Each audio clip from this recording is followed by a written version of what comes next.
할렐루야. 할렐루야. 하나님의 크신 은혜와 은총이 우리 속해주다 교육에 참여하신 우리 모든 속장님과 또 그 가정과 또 행하시는 모든 일들 가운데 가득하시기를 먼저 간절히 축원합니다. 5월도 이제 중순이 지나고 있습니다. 초록이 짙어지는 5월의 계절 가운데 우리의 신앙도 더욱 깊어지는 은혜가 가득하시기를 간절히 원합니다. 또한 우리 호렙산 기도회도 이제 12월 앞으로 다가오게 되었는데요. 기대함으로 또 소망함으로 나아가는 우리 모두가 되시기를 먼저 간절히 축원합니다. 기도하겠습니다. 사랑과 은혜가 풍성한 하나님, 2025년이 시작한 지 얼마 되지 않은 것 같은데 5월을 이렇게 살아가고 있습니다. 여기까지 또 지금까지 지켜주신 하나님의 은혜를 기억하고 감사한 우리 모두가 되어질 수 있도록 인도하여 주시옵소서. 더 나아가 앞으로 행하실 하나님의 은혜를 기대하며 나아가는 우리 모두가 되어질 수 있도록 인도하여 주옵소서. 이 시간 속해 지도자 교육으로 함께 말씀을 나누게 하시니 참으로 감사를 드립니다. 말씀을 나눌 때에 하나님의 말씀으로 인해 우리의 심령이 새로워지는 역사를 누리며 나아갈 수 있도록 인도하여 주시옵소서. 또한 우리를 속장으로 부르신 사명 앞에 온전히 순종함을 통하여서 하나님의 나라를 이뤄갈 수 있는 우리 모두가 되어줄 수 있도록 인도하여 주시옵소서. 힘과 지혜와 또 성령의 능력을 더하여 주셔서 맡기신 속장의 사명 온전히 감당하는 우리 모두가 되어줄 수 있도록 인도하여 주옵소서. 이 시간 말씀을 듣고 깨닫고 순종함을 통하여서 풍성한 우리의 은혜를 누리며 나가는 우리 모두가 되어줄 수 있도록 인도하여 주옵소서. 감사드리며 예수님의 이름으로 기도하옵나이다. 아멘. 우리 오늘 함께 나눌 말씀은 누가복음 3장 7절부터 14절의 말씀입니다. 누가복음 3장 7절부터 14절의 말씀입니다.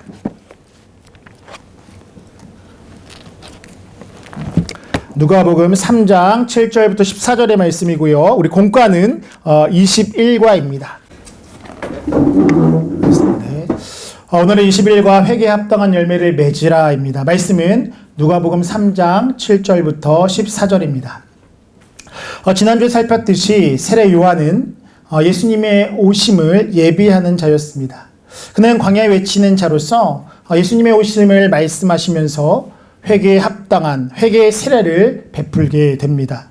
그는 회개를 받으러 나온 무리에게 회개에 합당한 열매를 맺으라 라고 선포하면서 좋은 열매를 맺지 아니한 나무마다 찍혀 불에 던져질 것이다 라고 그렇게 선포하고 또한 경고했습니다.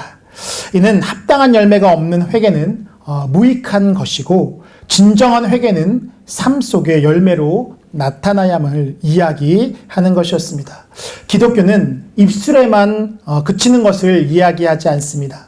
나더러 주여 주여 하는 자마다 하나님 나라에 들어가는 것이 아니라 아버지의 뜻대로 행하는 자가 천국에 들어가는 것이다 라고 말씀하셨던 그 예수님의 가르침과 같이 이 기독교는 입술로만 고백하는 종교가 아니라 삶을 통해 나타나는 역사가 있어야 하는 것입니다.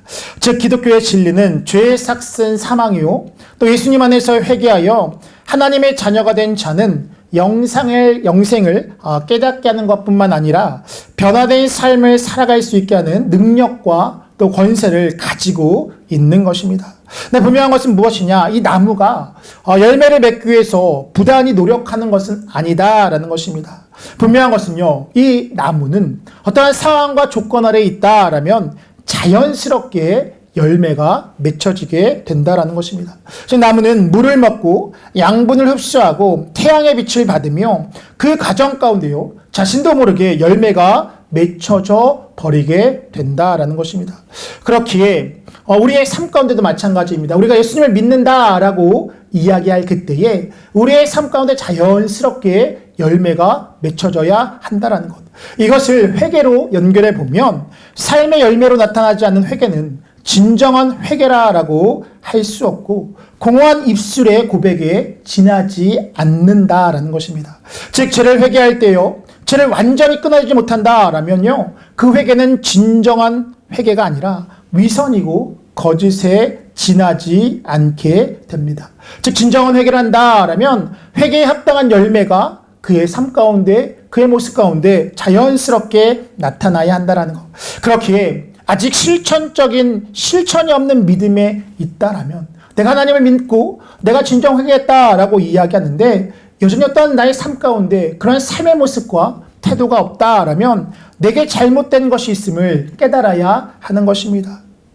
그렇기에 그러한 상황 가운데 있다면 다시 삶 가운데 그 죄로부터 돌아서서 죽게 나오는 그 모습이 있어야 하는 것입니다. 그렇게 회개를 통하여서 근본적인 인격적인 변화, 곧 하나님의 형상을 회복하는 것이 필요합니다. 당시 유대인들은 아브라함의 자손이라고 주장하면서 종교적인 특권이나 혈통적인 족보에 있어서 이방인과 비교할 수 없는 자신들이 선택받은 민족이라는 자만심에 빠져 있었습니다. 그들은 자신들의 혈통적 계보와 또 율법에 따른 할례 등이 자신들에게 구원을 줄 것이다 라고 생각하고 착각했습니다. 이에 대해서 세례요한은 분명하게 이야기합니다. 그것이 너에게 구원을 주는 것이 아니라 진정한 회개를 통한 합당한 열매를 맺는 자라야 하나님의 진노를 피할 수 있다라고 이야기하면서 죄로부터 돌이키고 또 회개에 합당한 열매를 맺어야 한다라고 말씀하고 있습니다. 즉 회개에 합당한 열매를 맺어야만 하나님의 진노를 피하고 진정 구원의 역사가 이루어지게 되는 것입니다. 자, 그렇다면 회개에 합당한 열매를 맺으려면 어떻게 해야 하는 것일까요? 어떠한 삶이 과연 회개에 합당한 삶의 모습이 되는 것일까요? 본문을 통해 함께 나누고 기도의 제목을 삼고자 합니다. 첫 번째입니다. 나눔의 삶을 살아야 합니다. 우리는 나눔의 삶을 살아야 합니다. 세례요한에게 책망을 들었던 사람들은 그렇다면 자신들이 무엇을 해야 되는지에 대해서 물었습니다. 다르게 표현한다면 우리가 회개한다면 어떠한 삶의 모습이 나타나야 되느냐라고 그렇게 물었던 것입니다. 이에 세례요한은 무엇이라 이야기하느냐? 두 버롯이 있는 사람은 없는 이에게 나눠주고 먹을 것이 있는 사람은 없는 사람에게 나눠주라라고 그렇게 선포했습니다. 즉 세례요한이 선포하는 진정한 회개는 사랑과 정의를 실천하는 구체적인 행동이 수반되는 회개였다라고 할 수 있습니다. 이는 단순히 옷을 나누고 먹을 것을 나눈 것이 아니었습니다. 여기서 이 나누다의 원어적인 뜻을 살펴보면요, 단순히 나누는 것, 그것을 넘어서서 더 나아가 복음을 나눈다라는 뜻을 가지고 있습니다. 즉 여기서의 나눔은 단순한 구제가 아님을 우리는 알 수 있습니다. 즉 내 의를 드러내는, 나의 만족을 드러내기 위한 나눔과 선행이 아니라 복음이 전제된 구제와 선행이 되어야 한다라는 것입니다. 즉 단순히 나누는 것은요, 단순한 구제의 모습일 수 있다라는 것입니다. 우리 사회에도 보면요, 많은 사회의 자선단체와 또 기부를 봐도요, 그냥 나누거나 그냥 그렇게 선을 행하는 것들을요, 우리는 많이 볼 수 있다라는 것입니다. 그러나 여기서의 말하는 이 나눔, 기독교의 나눔과 선행은요, 복음이 전제된 것으로 사회와는 분명히 구별되는 모습이다라고 할 수 있습니다. 즉 나눔과 선행의 목적이요, 그 어떠한 것이 아니라 복음을 전하는 그 과정 가운데 이루어지는 하나의 모습이 되어야 한다라는 것입니다. 이것을 쉽게 말하면요, 내가 복음을 누렸기 때문에, 내가 하나님의 사랑을 받았기 때문에 그 사랑을 전한다라는 이 목적이 그 가운데 있어야 한다라는 것입니다. 우리가 잘 알다시피요, 초대교회를 봐도요, 우리는 알 수 있습니다. 그들 가운데 성령이 임하게 되자 그들은 회개하게 되고요, 이전과 완전히 다른 삶을 살게 되었습니다. 모든 물건을 통용하고 필요한 대로요, 나누어줬던 것이 그들의 모습이었습니다. 이런 나눔의 실천으로요, 초대교회는요, 가난한 사람이 없게 되었고요, 함께 하나님의 나라를, 또 하나님의 기쁨을 누리며 살아가게 되었던 것입니다. 도움이 필요한 이웃에게 내 수요를 내어주게 되었고요, 내 이웃을 내 몸과 같이 사랑하는 그러한 모습을 통하여서요, 회개에 합당한 열매를 맺는 그런 삶을 살게 되었습니다. 근데 중요한 것이 무엇이냐?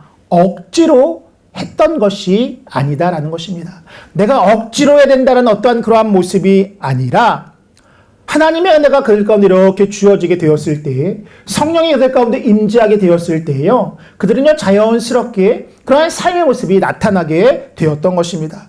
앞서도 얘기했지만 열매는요 억지로 맺는 것이 아니라 맺어지게 되어지는 것입니다. 우리가 하나님 안에 있다 보면요, 우리가 하나님 앞에 우리가 나아갈 때에 우리 삶 가운데 자연스럽게 그러한 삶의 모습이 나타나게 된다라는 것. 즉 우리가 성령으로 충만할 때요, 성령으로 인해 회개의 영이 우리 가운데 충만하게 될 때요, 회개에 합당한 열매가 우리의 삶 가운데 자연스럽게 맺어지게 되는 줄 믿습니다. 바라는 것은 성령을 구함으로 또 성령의 충만함을 통하여서 회개에 합당한 열매를 맺는 우리 모두의 삶이 되시기를 간절히 축원합니다. 두 번째입니다. 정직한 삶을 살아야 합니다. 정직한 삶을 살아야 합니다. 즉 회개에 합당한 열매가 무엇이냐? 정직한 삶의 모습으로 나타나야 한다라는 것입니다. 세례 요한은 자신 앞에 나온 세리에게 또 법으로 부과된 세금 외에는 다른 부당한 방법으로 세금을 걷지 말라라고 그렇게 선포했습니다. 또한 군인들에게는 힘과 권력으로 백성을 강탈하지 말고 부당하게 거짓으로 고발하지 말라라고 그렇게 말했습니다. 이는 그들의 직업을 비판했던 것이 아니라 인간의 어떤 개인적인 욕망과 욕심 또 거짓을 지적하고 있는 것을 의미합니다. 즉 무엇이냐? 자신에게 주어진 어떠한 상황 가운데요, 처음엔 그러지 않을 수 있지만 자신의 권력과 자신의 힘을 남용하는 것이요, 어쩌면 인간의 어떤 내면의 죄성이고요, 그것이 그러한 모습이다라고 할 수 있습니다. 그렇기에 그들의 직업을 비판했던 것이 아니라 개인적인 욕망과 욕심과 거짓을 내려놓고 살아가야 되면서 이야기했던 것입니다. 그러면서 무엇이라 이야기하느냐? 공평과 정직, 공정과 정의를 행하는 삶을 살아가라 라고 말씀합니다. 즉 회개에 합당한 열매는 정직과 공평의 삶, 또 공정과 정의의 삶이다 라고 할 수 있습니다. 정직은 무엇을 의미하느냐? 성품과 마음이 바르고 고짐을 의미하며, 또 공평은 어느 한쪽에 치우치지 않고 고름을 의미한다라고 할 수 있습니다. 또한 공정은요, 공평하고 올바름을 의미하며, 또 정의는 옳고 바른 도리, 바른 의를 의미한다라고 할 수 있습니다.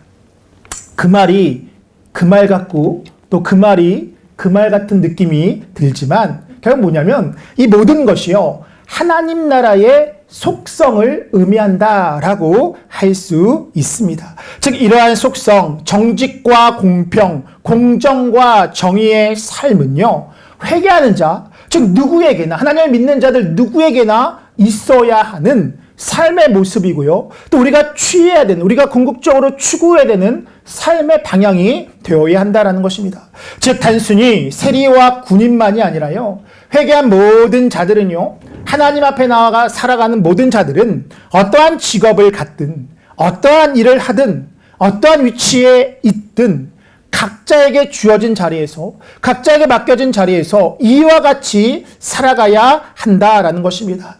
즉 어떠한 특정 직업군과 어떠한 사람들만이 이와 같이 살아가는 것이 아니라 하나님을 믿는 모든 자들은요, 정직과 공평 또 공정과 정의의 삶을 살아가는 것, 그것이 바로 믿는 자들의 삶의 모습이고요, 그것이 바로 회개에 합당한 어떤 열매의 모습이다라고 할 수 있습니다. 분명한 것은 무엇이냐? 인간의 내면적인 죄는요, 우리를 거짓과 부정으로 이끌어가게 됩니다. 세리와 군인들은요, 여러 가지의 권력들이 있었습니다. 여러 가지의 상황들 가운데요, 그들은요, 자신들의 이익을요, 누리며 살아갈 수 있는 삶의 모습이었는데요, 그들을 그대로 둔다라면요, 처음에는 아닐 수 있을지 모르지만요, 그 과정 가운데 거짓과 부정이 그들의 삶 가운데 나타나게 되어질 수밖에 없었다라는 것이죠. 그러나 회개의 영이 임하게 된다라면요, 숨겨졌던 죄와 허물이 드러나게 되고 스스로 죄인임을 깨닫게 됩니다. 앞서 얘기했던 것처럼 이것이요, 어떤 특정 직업만이 아니라, 특정 어떤 상황만이 아니라 우리 모두에게 주어진 삶의 모습이다라고 할 수 있습니다. 내게 주어진 상황 가운데 그렇게 살아야지 않겠다라고 우리 마음 가운데 결단하고 결심하는 내용들도 분명히 있지만, 살아가다 보면요, 나도 모르게 타협하게 되고 나도 모르게 눈을 감게 되고 부정한 삶을, 또 거짓의 삶이요, 우리의 삶 가운데 나타날 수 있게 된다라는 것입니다. 세례 요한은요, 그것을 지적하면서 그것이 아니라 하나님 앞에 매일 회개의 삶을 통하여서요, 그것으로부터 돌아서고 그 상황 가운데 하나님의 나라를 세울 수 있는 정직과 정의, 고름과 옳음과 또 그러한 나라를 세워가는 것을 살아가야 됨에 대해서 이야기했던 것입니다. 즉, 죄를 깨닫고 삶의 방향을 바꾸는 것이 진정한 회개의 모습입니다. 그렇게 회개하는 자들은요, 이와 같은 삶의 모습이 나타나야 한다라는 것. 우리가 오늘 본과의 말씀을 통하여서요, 우리의 삶을요, 한번 다시 돌아봐야 하는 것입니다. 내가 하나님을 믿는다라고 이야기하지만 나의 삶 가운데 일어나는 것, 그것이 바로 회개에 합당한 열매였다라는 것입니다.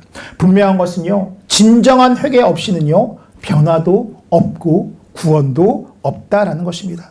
그렇게 우리의 삶 가운데 이 예수님을 깊이 있게 만남을 통하여서요, 오늘도 성령의 충만한 삶을 통하여서요, 나눔과 정직, 형제를 존귀히 여김으로 우리가 억지로 하는 것이 아니라요, 하나님 앞에서 우리가 죄인됨을 깨닫고 우리 모두가 하나됨을, 우리 모두가 구원받은 자의 구원이 필요한 자들임을 깨닫고 나눔과 정직 또 형제를 존귀히 여김으로 회개에 합당한 열매를 맺는 우리 모두가 되시기를 간절히 축원합니다. 또한 세 번째, 형제를 존귀히 여기는 행동에는요, 어떠한 것들이 있습니까? 라고 이야기하는데요. 먼저 형제를 존귀히 여기는 행동에 여러 가지가 있겠지만요, 저는 이렇게 썼습니다. 뭐냐면요, 나도 구원받은 존재라는 것. 내가 누구를 평가하고요, 누구를 이렇게 정죄하는 그것이 아니라 나도 구원받은 자. 그러니까 우리가 이것이 있을 때에요, 우리가 그들을요, 존귀히 여길 수 있게 되어진다라는 것입니다. 앞서도 얘기했지만 유대인들은요, 선민 사상으로 해서 우리 민족만 구원받은 자라는 어떤 그런 모습이 있었기 때문에요, 다른 민족을요, 배척하는 상황에 이르게 되었습니다. 앞서도 얘기했지만요, 우리 구한말에요, 우리 19세기 그때쯤에요, 있었던 어떤 일들도 마찬가지죠. 나는 양반이고 저 사람은 천민이야 라는 어떤 그러한 생각이 있으면요, 절대 그들을요, 존귀히 여기지 못한다는 것. 너도 하나님 앞에서는 동일한 죄인이다라는 것을요, 우리가 깨달을 그때에 우리가 그들을 존귀히 여길 수 있고 함께 세워갈 수 있게 되는 줄 믿습니다. 그래서 우리 일부분들과 함께 나눠주시고 특별히 삶에 적용하기에 한 주간 외롭고 가난하고 병든 이웃들에게 기도하고 찾아가 섬김을 통하여서요, 또 그러한 사명들을 감당하고 또 은혜를 나누며 나가는 우리 모두가 되시길 부탁드리겠습니다. 기도하겠습니다. 오늘도 주님 앞에 나와 속해주의 교육을 통하여서 주의 말씀을 깨닫고 또 새롭게 결단하게 하시니 참으로 감사를 드립니다. 회개에 합당한 열매를 맺는 진정 그리스도인으로 살아가게 하여 주시고 또 나누고 정직히 행하며 이웃을 존귀히 여기는 우리 모두의 삶이 되어질 수 있도록 인도하여 주옵소서. 하나님, 그런데 그것이 우리의 힘으로는 할 수 없기에, 우리 힘만으로는 할 수 없기에 주의 성령을 구합니다. 주의 성령이 우리 안에 충만하게 채워져서 그 나눔이 자연스러운 삶, 정직 행할 수밖에 없는 삶, 더 나아가서 나도 죄인임을 깨닫고 모두를 존귀히 여김을 살아가는 우리 모두의 삶이 되어질 수 있도록 인도하여 주시옵소서. 속회로 모일 때에 풍성한 나눔이 있게 해주시고 하나님께서 부으시는 풍성한 은혜가 충만한 시간 되어질 수 있도록 인도하여 주시옵소서. 특별히 우리를 속장님으로 부르셨는데 저들의 수고와 헌신이 속회 가운데 아름답게 열려 맺히게 해주시고 하나님의 나라를 세워가는 저들의 삶 가운데도 하나님의 은혜와 평강이 가득한 은혜를 누리며 나아가는 복된 발걸음 되어질 수 있도록 인도하여 주시옵소서. 감사드리며 예수님의 이름으로 기도하옵나이다. 아멘. 하늘에 계신 우리 아버지여, 이름이 거룩히 여김을 받으시오며 나라가 임하옵시며 뜻이 하늘에서 이루어진 것 같이 땅에서도 이루어지이다. 오늘날 우리에게 일용할 양식을 주옵시고 우리가 우리에게 죄 지은 자를 사하여 준 것 같이 우리의 죄를 사하여 주옵시고 우리를 시험에 들게 하지 마옵시고 다만 악에서 구하옵소서. 대개 나라와 권세와 영광이 아버지께 영원히 싸움나이다. 아멘. 우리 하나님께 영광의 박수 돌리도록 하겠습니다.